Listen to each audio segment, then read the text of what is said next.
ಇದು ಉಪ್ಪೆ ನ್ಯೂಸ್, ಸತ್ಯದೊಂದಿಗೆ ಪ್ರತಿಕ್ಷಣ. चुनाव शुरू हुआ। अगर इस देश में पंडित जवाहरलाल नेहरू और गांधी जी अगर सबके आजादी का आंदोलन चला रहे थे तो आदिवासी को टिकट क्यों नहीं दी? ओबीसी को टिकट क्यों नहीं दी? संविधान सभा का चुनाव, अधिकार मिलने का चुनाव, बीसी को टिकट नहीं दी। बीसी के 2 लोग गांधी जी के विरोध में चुनाव जीत कर गए। आदिवासी को टिकट नहीं दी। इसका मतलब इस देश में जो आजादी का आंदोलन चला, अगर ये हमारे सबके आजादी का अगर आंदोलन होता तो फिर हमें टिकट मिलती, संविधान सभा में नहीं थी। जो बात आपको बता रहे तो लॉर्ड वेगल ने जो बात कही, कौन सी बात कही? Transfer of power bill. यहाँ पे बहुत सारे जानकार लोग हैं, पढ़े लिखे लोग हैं, बुद्धिजीवी लोग हैं।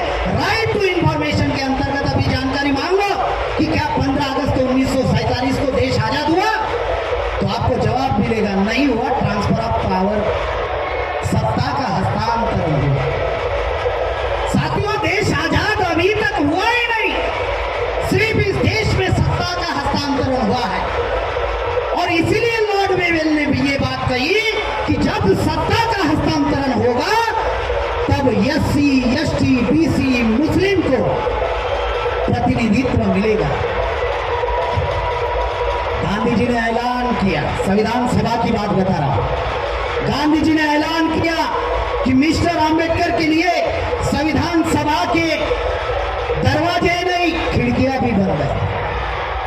बाबा साहब महाराष्ट्र में चुनाव में खड़े थे, संविधान सभा का चुनाव, अधिकार मिलने का चुनाव खड़े थे, हार गए चुनाव।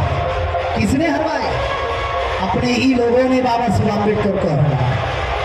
और गांधी जी ने बाबा साहब के विरोध में चौथी पास व्यक्ति को खड़ा किया, उसका नाम था काजोलकर।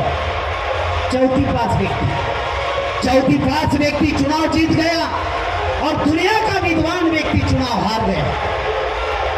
जब बाबा साहब अंबेडकर ने समीक्षा मीटिंग ली कि हम चुनाव क्यों हारे, दादर में समीक्षा मीटिंग ली और जो चुनाव जीता था चौथी पास काजोलकर, उस मीटिंग में बाबा साहब अंबेडकर का आशीर्वाद लेने के लिए आया। बाबा साहब ने आशीर्वाद देते हुए कहा, क्योंकि उस वक्त बाबा साहब का चुनाव हाथी था। मैं किसी पार्टी का प्रचारक नहीं हूँ, ध्यान रखो। मैं तो हाथी का नाम लिया तो आप सोचेंगे कि मैं कोई बहुजन समाज पार्टी का व्यक्ति हूँ। मैं किसी भी पार्टी का व्यक्ति नहीं हूँ। मैं किसी धर्म का प्रचारक नहीं हूँ और ना ही मैं किसी राजनीतिक दल का व्यक्ति हूँ। मैं कौन हूँ आप लोगों को कल जानकारी मिल जाएगी। आज अभी कुछ बातें कह रहा हूँ, वो बातें सुनने का प्रयास कीजिए। साथियों, जब वो आशीर्वाद लेने के लिए जब आया काजोलकर, तो बाबा साहब अंबेडकर ने आशीर्वाद दिया और कहा, हाथी बैठ भी जाए तो भी उसकी हाइट गधे से ऊंची होती है। क्या कहा? हाथी बैठ भी जाए तो भी उसकी हाइट गधे से ऊंची होती है। आशीर्वाद दिया और जाओ। 2 महीने बाद मर गया काजोलकर, 2 महीने बाद मर गया। भावराव बोरकर वे बाबा साहब अंबेडकर के विरोध में चुनाव में खड़े थे, चुनाव जीते। वहां पर भी बाबा साहब अंबेडकर भंडारा में चुनाव हारे। वो भी ज्यादा दिन तक टिका नहीं, 2 महीने में भावराव बोरकर भी चला। कहने का मतलब यह है, जिन जिन लोगों ने बाबा साहब अंबेडकर को धोखा दिया वो ज्यादा दिन तक टिके नहीं। आप लोग चिंता मत करो, डरो मत, क्योंकि आप ईमानदार लोग हो। आपके बारे में नहीं कह रहा हूं, जिन्होंने बेईमानी की उनके बारे में बता रहा हूं। साथियों, जो बात आप लोगों को बता रहा हूं, बाबा साहब महाराष्ट्र में संविधान सभा का चुनाव हारे। कैसे हारे? उस वक्त चुनाव प्रचार का क्राइटेरिया था 2000 रुपए। गांधी जी और नेहरू ने 25,000 रुपए खर्चा किए, जो आज वर्तमान के 2.5-3 करोड़ है। और बाबा साहब को चुनाव बाबा साहब हारे। बंगाल में एक मुस्लिम भाई की, फजलुल हक की प्रजादशक पार्टी थी, वहां के वो मुख्यमंत्री थे। और बंगाल में जो मुख्यमंत्री हुआ करता था उनको प्रधानमंत्री कहा जाता था।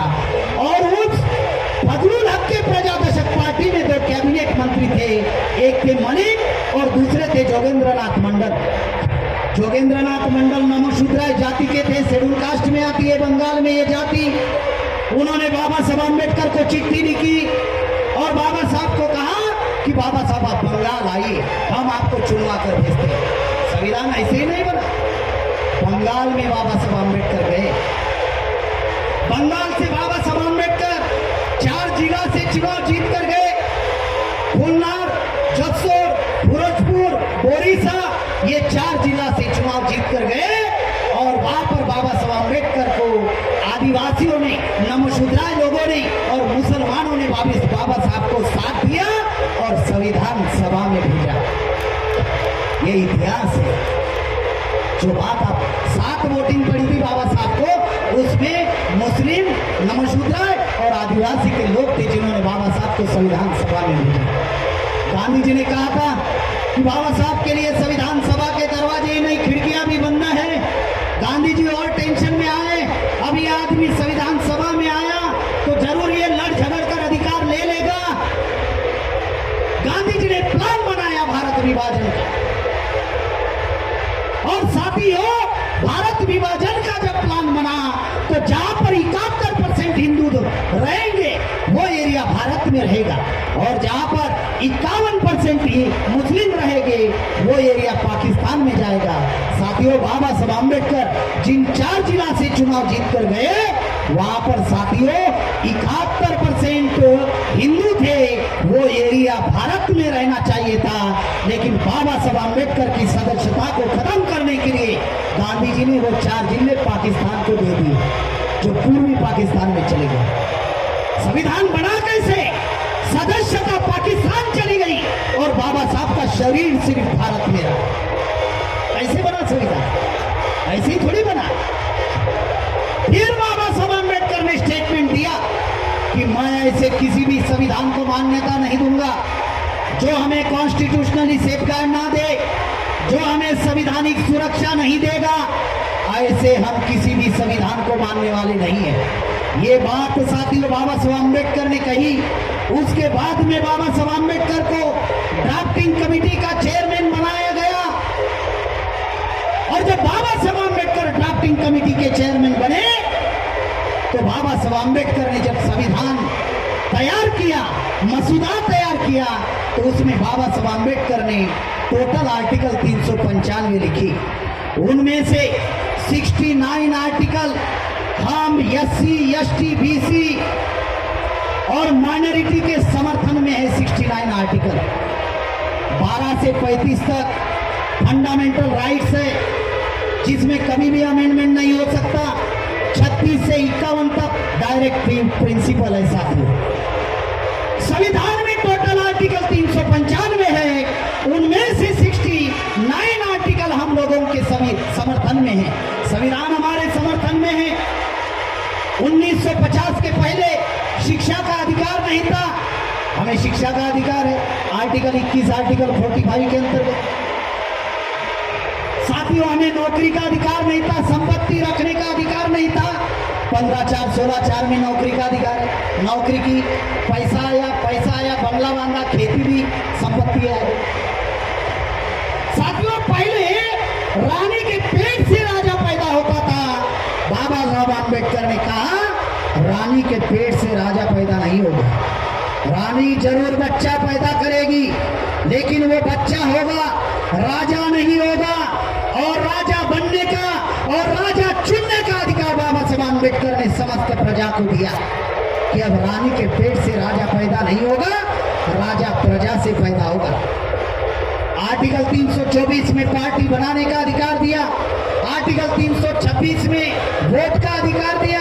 आर्टिकल 330, 332 के अंतर्गत साथियों विधायक और सांसद बनने का अधिकार हम लोगों को मिला। इतने मौलिक अधिकार मिले कि reservation in education, reservation in services and reservation in promotion and reservation in politics, ऐसे 4 अधिकार, 4 रिजर्वेशन हम लोगों को मिले। जिन मनुवादी, ब्राह्मणवादी लोगों ने हम लोगों को हक और अधिकार से वंचित रखा था, डॉक्टर बाबा साहब अम्बेडकर ने संविधान के माध्यम से हम लोगों को मौलिक अधिकार दिए। राजा बनने का अधिकार दिया, चपरासी से लेकर कलेक्टर बनने का अधिकार दिया। इतना ही नहीं तो सरपंच से लेकर प्रधानमंत्री बनने का अधिकार बाबा साहब अम्बेडकर ने हम लोगों को दिया। इतना ही नहीं, जो इस देश में मनोवादी कर्मकांड, अंधविश्वास इस देश में फैलाए हुए हैं, डॉक्टर बाबा साहब अम्बेडकर ने आर्टिकल 13 बनाकर उनका जो पाखंडवाद, अंधविश्वास और जो कर्मकांड है बाबा साहब अम्बेडकर ने हवा में उड़ा दिया।